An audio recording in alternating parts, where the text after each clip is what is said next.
नमोस्तु महाराज जी। मेरा प्रश्न आपसे यह है कि मेरे स्कूल में बहुत से अदर कास्ट के बच्चे अदर कास्ट के बच्चे हम जैन बच्चों को क्रिटिसाइज करते हैं, अशब्द बोलते हैं और दिगंबर मुनि पे वो बहुत गंदे शब्द बोलते हैं, जिससे मेरे जो फ्रेंड सर्कल में जैन बच्चे हैं वो तब जैन धर्म को खराब समझने बोलते हैं कि श्रद्धा नहीं रखते, समझते हैं कि जैन धर्म की क्रियाएँ बहुत कठिन हम नहीं कर सकते। यहाँ तक कि वो बच्चा कहता है जिस तरह हिटलर ने ज्यूश लोगों को मारा तो वैसे वो भी जैन धर्म को बिल्कुल मिटा डालेगा, सत्ता पे आ जाएगा वो। ऐसा है, देखो ये उनका दोष नहीं, दोष उनकी अज्ञानता का है। इस बच्चे ने बहुत गंभीर प्रश्न किया और मैं कहना चाहता हूँ कि हर पेरेंट्स को और हर बच्चे को इस विषय में अवेयर होने की ज़रूरत है। जैन धर्म की वास्तविक जानकारी न हो पाने के कारण लोग जैन धर्म को गलत तरीके से प्रस्तुत करते हैं। जैसे जैन धर्म एक कठोर साधना है, जैनियों में बड़ी कठोरता है, जैन लोग ऑर्थोडॉक्स होते हैं, एक बात की जाती है। और जैन धर्म के अनुसार दिगंबर मुनि की चर्या को कई लोग समझ नहीं पाते। इसके लिए सबसे पहली ज़रूरत तो है कि हम अपने जैन बच्चों को इस बात को ठीक ढंग से समझाएं कि दरअसल जैन धर्म है क्या, और जैन मुनि यदि दिगंबर हैं तो उनके दिगंबर होने का आशय क्या है, वो लज्जा की बात है या गौरव की बात, इसे समझाएं। सबसे पहले जैन धर्म के विषय में आपको बहुत अच्छे से जानने की ज़रूरत है। आपसे जब कभी जैन धर्म की बात आए तो उनको कहें कि जैन धर्म एक कठोर धर्म नहीं, जैन धर्म एक ऐसा वैज्ञानिक धर्म है जो हमें संतुलित जीवन जीने की जीवन शैली बताता है। एक ऐसा धर्म जो जियो और जीने दो का मार्ग बताता है, जो हमको सेल्फिश होने से बचाता है, जो हमें एग्रेसिव होने से बचाता है, जो हमें शांत, संयत और संतुलित जीवन जीने की प्रेरणा देता है। हम उन्हें बताएं कि एक जैन जितना अच्छा जीवन जी सकता है उतना अच्छा जीवन कोई नहीं जी सकता। ये सीख हम अपने बच्चों को दें। जॉर्ज बर्नार्ड शॉ, जो आयरलैंड का एक बहुत बड़ा दार्शनिक विद्वान, उसको जब जैन ग्रंथ दिए गए, पूरा शाकाहारी तो था ही, रात्रि भोजन का त्याग कर दिया। और तुषार गांधी, जो गांधी जी के पौत्र थे, उनने उनसे कोई इंटरव्यू लिया था और उस इंटरव्यू में उन्होंने जो एक बात कही वो प्रत्येक जैनी के लिए बहुत गर्व की बात है। बर्नार्ड शॉ ने कहा कि if there is rebirth, I wish to born in Jain family. George Bernard Shaw Jain धर्म से इतने प्रभावित थे, तो आप जैन धर्म की बातें बताएं। जैन धर्म है क्या? किसी को मारो मत, कहीं झूठ मत बोलो, किसी की चोरी मत करो और खोटा आचरण मत करो, संतोष से जियो। इससे अच्छा जीने का तरीका और किसमें होगा? इसी सिद्धांत के कारण तो जैन लोग आज समाज में आदर पाते हैं और बड़े बड़े संगीन अपराधों में जैनों का स्थान नहीं हो। अभी मैं कलकत्ता में थे तो वहाँ डॉक्टर अनिकांत जैन पर्यूषण में प्रवचन के लिए आए। उन्होंने कहा कि महाराज मैं एक कार्यक्रम में आया था और उस कार्यक्रम में भारत के प्रधान न्यायाधीश भी शामिल हुए और उन्होंने अपने वक्तव्य में कहा कि विभिन्न तबके के लोग आतंकवादी बने, पर बड़े गर्व के साथ उस भारत के प्रधान न्यायाधीश ने कहा कि जैन कभी आतंकवादी नहीं बन सकता, क्योंकि जैन जियो और जीने दो का सिद्धांत बताता है। तो ये कमजोरी आपकी है, आप अपने बच्चों को जैनत्व का बोध नहीं कराते हैं। पहली बात तो बच्चों को जैनत्व का बोध कराएं, पर कब कराएं? आपको खुद को बोध हो तब तो। आप तो बच्चा होश नहीं संभालता, कॉन्वेंट में भेज देते हो और दिन भर उसको बिजी रखते हो ताकि आप इजी बने रहो। ये क्या तरीका है? उन्हें सिखाएं, 4 बातें सिखाएं जिससे उसकी जैन धर्म के प्रति निष्ठा गहरी हो। इस बच्चे ने मुझे अभी कमरे में पूछा तो मैंने कहा ये प्रश्न तुम मंच पर करना, क्योंकि ये तुम्हारी वेदना नहीं, तुम्हारे जैसे अनेक जैन बच्चों की वेदना होगी, जिनकी बात सुनकर जैन बच्चे यदि जैन धर्म से विमुख होने की बातें करने लगे तो ये बहुत चिंतनीय बात है। हमें इसके प्रति जागरूक होना होगा। रही बात दिगंबरत्व की, दिगंबर मुनि होने की, तो हमें ये बताना चाहिए कि जैन मुनि दिगंबर है, नग्न नहीं। नग्न होना और बात है और दिगंबर होना और बात है। उन्हें समझाओ कि नग्न तो भोगी विलासी होता है, नग्न कोई भी हो सकता है, दिगंबर हर कोई नहीं हो सकता। दिगंबर होने का मतलब, मैं एक जगह था, बिहार का रहा था, बंगाल में जा रहा था, बांग्लादेश की सीमा से गुजर रहा था। एक पत्रकार मेरे पास आया, उसने पूछा आप नग्न क्यों हैं? मैंने कहा किसने कहा मैं नग्न हूँ, मैं तो दिगंबर हूँ। मैंने कहा किसने कहा मैं नग्न हूँ? बोला आपने कोई कपड़े नहीं पहने। हम बोले कपड़ा पहनने वाला नग्न हो ये कोई ज़रूरी नहीं, मैं दिगंबर हूँ। बोले नग्न और दिगंबर में क्या अंतर है? बोले बहुत अंतर है। बोले क्या? आपने धागों के कपड़े पहन लिए और मैंने आकाश को अपना, दिशाओं को अपना वस्त्र बना लिया। हम में और आप में अंतर क्या? दिगंबर जो दिशाओं को अपना वस्त्र बनाए, नग्न व्यक्ति कभी निर्विकार नहीं होता और दिगंबर के मन में कभी विकार नहीं आते। ये दोनों में अंतर। उन्हें समझाएं कि नग्न होना अलग बात है, दिगंबर होना अलग बात है, दोनों में बहुत अंतर है। ये दोनों में बहुत अंतर है।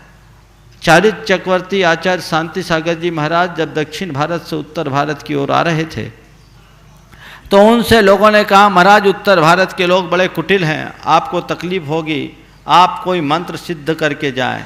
तो उन्होंने कहा जिस साधु परमेष्ठी को लोग नमोकार मंत्र से जपते हैं और अपना अनिष्ट अमंगल टालते हैं, वो साधु अपने अनिष्ट को सिद्ध कर टालने के लिए कोई मंत्र सिद्ध करे, मुझे ये समझ में नहीं आता। वो बिना मंत्र सिद्धि के निकले और जब हैदराबाद की सीमा में पहुँचे तो वहाँ के निजाम की तरफ से उनके विचरण पर रोक थी और ये कह दिया गया कि हमारे राज्य की सीमा में किसी नग्न आदमी को प्रवेश नहीं मिलेगा। सर सेठ हुकुमचंद जी जैन, जो इंदौर में उस समय जैन समाज के एक बहुत बड़े स्तंभ थे, नेता थे, उनको मालूम पड़ा तो वो सब जाकर हैदराबाद के निजाम को सारी वस्तु स्थिति से अवगत कराए और उनको अवगत कराने के बाद जब उन्हें बताया कि इन महाराज का स्वरूप ये चर्या है तो हैदराबाद के निजाम ने कहा ठीक महाराज आएंगे और मैं खुद उनका स्वागत करूंगा, मेरी बेगम उनका स्वागत करेगी। हैदराबाद की सीमा में पहुंचने के बाद हैदराबाद निजाम ने खुद अपनी बेगम के साथ उनकी आरती उतारी और जब वहाँ के तथाकथित धार्मिकों ने, धार्मिक संस्थाओं के प्रमुखों ने इस पर आपत्ति की तो हैदराबाद के निजाम ने कहा कि हमारे रियासत में नंगों के विचरण पर प्रतिबंध है, फरिश्तों के विचरण पर नहीं। तो ये बात हमें समझाने की ज़रूरत है, बच्चों को समझाने की ज़रूरत है कि दिगंबर होने का मतलब क्या है। एक बार मुझसे किसी ने कहा महाराज आप नग्न क्यों हैं? मैंने कहा आपने कपड़े क्यों पहने? आप नग्न क्यों हैं? मैंने कहा कपड़े क्यों पहने हो? मैं आपसे सवाल करता हूँ आप कपड़े क्यों पहने हो? क्यों? क्योंकि आपके पास कुछ है जिसे आप छिपाना चाहते हो, वह है आपकी लज्जा, वह है आपका विकार। आपके अंदर विकार है, आपके अंदर लज्जा है, उसे ढांकने के लिए आपको कपड़े पहनना पड़ता। हमारे अंदर विकार नहीं, और विकार नहीं तो तज्जन लज्जा नहीं, इसलिए हमें कुछ ढांकने की जरूरत ही नहीं।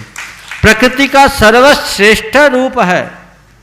गांधी जी ने लिखा है कि मैं दिगंबरत्व मनुष्य का आदर्श रूप है।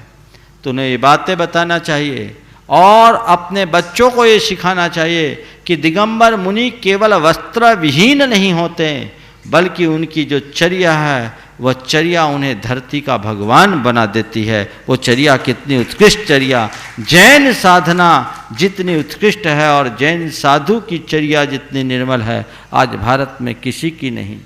हम लोग अमरकंटक गए सन 1994 की बात। आचार्य गुरुदेव के आगवानी के लिए अमरकंटक के सारे संत आए। 15 जनवरी का दिन था, हिल स्टेशन है, नीचे बादल, ऊपर हम लोग चल रहे थे और वहाँ के साधु लोग ओवर कोट पहनकर आगवानी करने आए थे। और वहाँ आकर के उनने देखा ये एकदम कुछ नहीं, बिना चटाई के, हमारे संग में ज़्यादातर मुनिराज चटाई नहीं ओढ़ते, और कड़कड़ाती ठंड में, उन दिनों मैं भी गुरु चरणों में ही था। दूसरे दिन सुबह 7:45 बजे कार की बोनट पर आधा इंच की आइस की परत जमी हुई थी, इतनी कड़कड़ाती ठंड थी। लोग रात में देखने आए कि कहीं कोई आगी वागी तो नहीं तापते, कंबल अम्बल तो नहीं ओढ़ते, खुला दरबार, आके देख लो जिसको देखना। तो उस सभा में वहाँ एक कार्यक्रम हुआ सिद्ध चक्र विधान, जिसमें 1008 जोड़े बैठे थे। और उस सभा में वहाँ के कल्याण बाबा, मौनी बाबा और एक सुखदेवानंद सरस्वती, 3 बड़े साधु आए। उन तीनों के जो स्टेटमेंट थे मैं आपको कहना चाहूँगा। कल्याण बाबा ने कहा कि आपने भगवान के दर्शन किए या न किए हों, पर आचार्य श्री की ओर उन्मुख होकर के कहा कि आपने भगवान के दर्शन किए हो या नहीं किए हो, पर ये जो जीवित भगवान बैठे हैं इनका दर्शन बिरले को ही मिलता है। उनने आगे जोड़ा कि त्याग और तपस्या की जो मूरत दिखाई पड़ती है वह केवल दिगंबर संतों में ही दिखाई पड़ती है। सुखदेवानंद सरस्वती ने कहा कि आज अगर साधना का असली रूप दिखता है तो केवल दिगंबर संतों में ही दिखता है। और मौनी बाबा जो वहाँ के एक प्रतिष्ठित बाबा थे, उनने कहा संसार में कई सागर हैं, सब खारे पर विद्या सागर बहुत मीठा है। यह अभिव्यक्ति हम जनाए दिगंबर साधु का रूप क्या है। आज हमारे बच्चों के मन में छवि क्या है, महाराज के पास जाओ, मुनि महाराज के पास जाओ, वो कोई तुमको जबरदस्ती नियम दे देंगे, संयम दे देंगे। अरे मुनि महाराज हैं क्या ये तो बताओ। 24 घंटे में एक बार भोजन पानी करना कोई सामान्य बात है? आज के युग में आश्चर्य की बात है। सन 1984 में मड़िया जी में चातुर्मास था। इंदिरा गांधी हत्याकांड के कारण पूरे के पूरे जबलपुर में उबाल था और सेना के हवाले कर दिया गया था। और वहाँ नगा रेजिमेंट के लोग थे, मड़िया जी तक उसकी सीमा थी। और वहाँ के पूरे लेफ्टिनेंट जनरल से लेकर सेना के जितने भी अधिकारी थे संघ के दर्शन करने आते थे। और जब उनको मालूम पड़ा कि ये 24 घंटे में एक ही बार भोजन और पानी लेते हैं तो उनके मुख से पहला प्रश्न आश्चर्यपूर्वक निकला कि यदि 24 घंटे में एक बार भोजन पानी लेते हैं तो जिंदा कैसे हैं? बताओ, 24 घंटे में एक बार पानी लेना, एक बार भोजन लेना, हमेशा पैदल विहार करना, किसी जूते चप्पल का उपयोग नहीं करना, सर्दी गर्मी बरसात में ऐसे निरावरण रहना, आधुनिक सुख सुविधाओं से दूर रहना, कोई हंसी खेल की बात है? अपने हाथों से केश लोच करना, कभी किसी से किसी को श्राप नहीं देना, किसी से प्रसन्न होकर वरदान नहीं देना, निंदा करने वाले पर और उपसर्ग करने वाले पर सम दृष्टि रखना, धरती पर भगवान का ही रूप हो सकता है। ये बात बच्चों को बताना चाहिए। और जब बच्चों के सामने ऐसे प्रश्न आए तो बच्चों को भी उन्हें बहुत दृढ़ता से बताना चाहिए और उन्हें एक ही बात करना चाहिए, तुम्हारे मन में मुनि महाराज को लेकर जो भी धारणाएं, एक बार मेरे साथ हमारे महाराज के पास चलो, फिर आकर के बताना कि तुम किसी नंगे से मिलकर आए या किसी धरती के भगवान से मिलकर गए हो, तुम्हारी धारणा खुद पलट जाएगी। इसलिए इसमें कुछ भी अश्लीलता की बात नहीं, कुछ भी असंगत बात नहीं, केवल ये अज्ञानता की बात है और उस अज्ञानता का निवारण होना चाहिए।